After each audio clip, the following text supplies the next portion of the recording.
Ekuitas merek yang tinggi memberikan sejumlah keunggulan kompetitif. Sebutkan dan jelaskan sejumlah keunggulan kompetitif. Yang pertama, keunggulannya perusahaan akan menikmati penurunan biaya pemasaran karena tingkat kesadaran konsumen dan loyalitas konsumen yang tinggi. Yang kedua, perusahaan akan memiliki tuasan dagang dalam berunding dengan para distributor dan pengecer karena ada maksud untuk menjual merek tersebut. Yang ketiga, perusahaan dapat mematok harga yang lebih tinggi dibanding para pesaing karena merek itu mempunyai mutu yang tinggi. Yang keempat, perusahaan dapat dengan mudah meluncurkan perluasan merek karena nama merek mempunyai kredibilitas yang tinggi. Yang kelima, merek menawarkan perlindungan kepada perusahaan melawan kompetisi harga yang alot. Lalu, merek bervariasi dalam hal kekuatan dan nilai yang dimilikinya di pasar. Berikut ini adalah tingkat respon konsumen terhadap suatu merek. Sebutkan dan jelaskan. Tingkat respon konsumen terhadap suatu merek. Yang pertama, merek yang tidak dikenal oleh sebagian pembeli di pasar. Yang kedua, merek yang pembelinya memiliki tingkat kesadaran merek. Yang ketiga, merek yang memiliki tingkat penerimaan merek yang tinggi. Yang keempat, merek yang menikmati tingkat preferensi merek yang tinggi. Yang kelima, merek yang memiliki kesetiaan merek yang tinggi. Nomor selanjutnya, jelaskan bagaimana Anda membangun ekuitas merek Anda. Dalam membangun ekuitas merek, saya akan menciptakan struktur pengetahuan merek yang tepat untuk konsumen yang tepat. Saya juga akan menerapkan 3 kumpulan utama penggerak untuk ekuitas merek saya dalam perspektif manajemen pemasaran, yaitu yang pertama, pilihan awal untuk elemen atau identitas merek yang membentuk merek. Yang kedua, produk dan jasa serta semua kegiatan pemasaran dan program pemasaran pendukung yang menyertainya.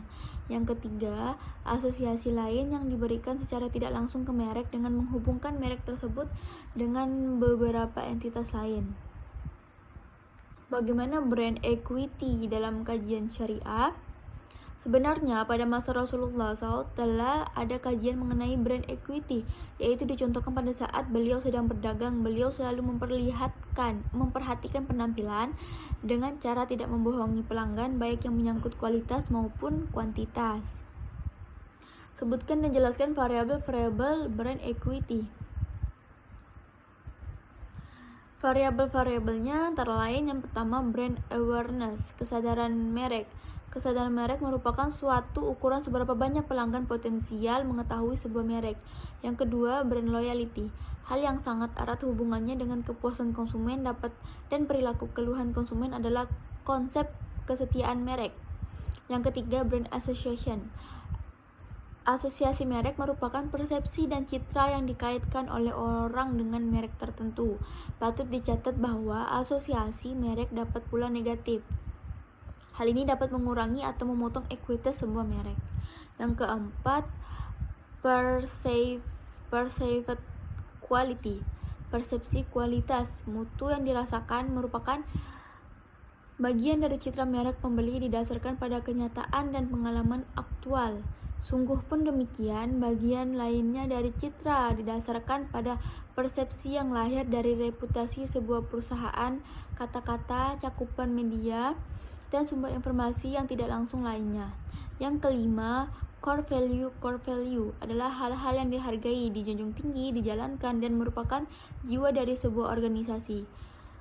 Umumnya, core value merupakan sebuah hal sifat dan dilengkapi dengan penjelasannya. Nomor selanjutnya, pada dasarnya pemberian nama atau merek adalah sangat penting. Coba sebutkan ayat Al-Quran yang mendukung pernyataan ini. Ayat Al-Quran yang mendukung pernyataan ini adalah Quran Surah Al-Baqarah ayat 31 yang menjelaskan bahwa Allah Subhanahu wa Ta'ala menyediakan nama-nama yang baik dalam Al-Quran dan nama-nama lainnya sebagai warisan Nabi Adam. Lalu, apa yang dimaksud dengan perceived quality? Artinya, dalam literatur pemasaran Perceived quality didefinisikan yang pertama sebagai penilaian pelanggan terhadap superioritas atau keunggulan menyeluruh dari suatu produk. Yang kedua, sampai tingkat apa produk atau jasa memenuhi kebutuhan pelanggan. Yang ketiga, sampai tingkat apa produk atau jasa bebas dari kekurangan atau kegagalan. Yang keempat, keseluruhan ciri dan sifat dari produk atau jasa yang berpengaruh pada kemampuan memuaskan kebutuhan yang dinyatakan atau tersirat. Yang kelima, keunggulan suatu produk atau pelayanan dilihat dari fungsinya secara relatif dengan produk lain. Lalu, apa yang dimaksud dengan keputusan pembelian konsumen? Dalam konteks perilaku konsumen, pengambilan keputusan konsumen adalah suatu proses di mana konsumen melakukan penilaian terhadap berbagai alternatif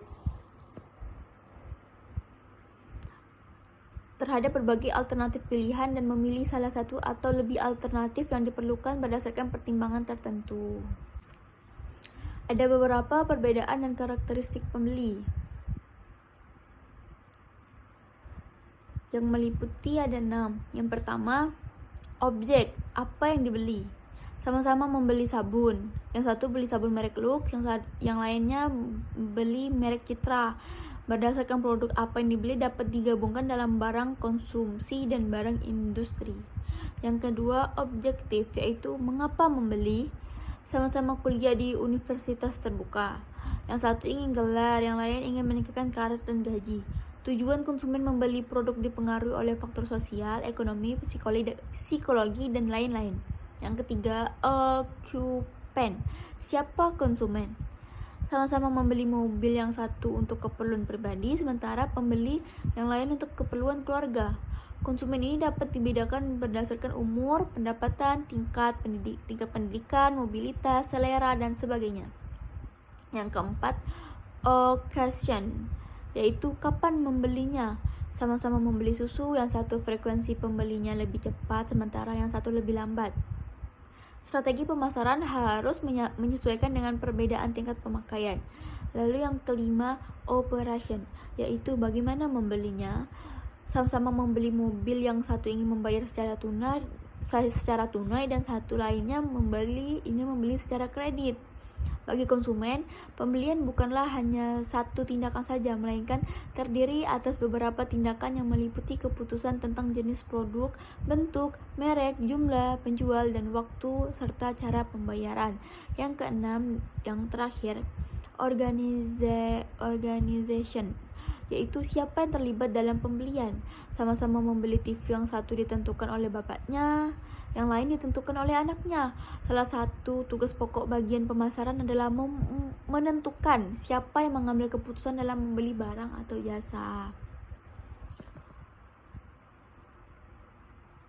Selanjutnya, jelaskan tahap-tahap proses keputusan pembelian konsumen. Ada 5 tahap proses keputusan pembelian konsumen. Yang pertama, pengenalan masalah. Proses pembelian dimulai dengan pengenalan masalah.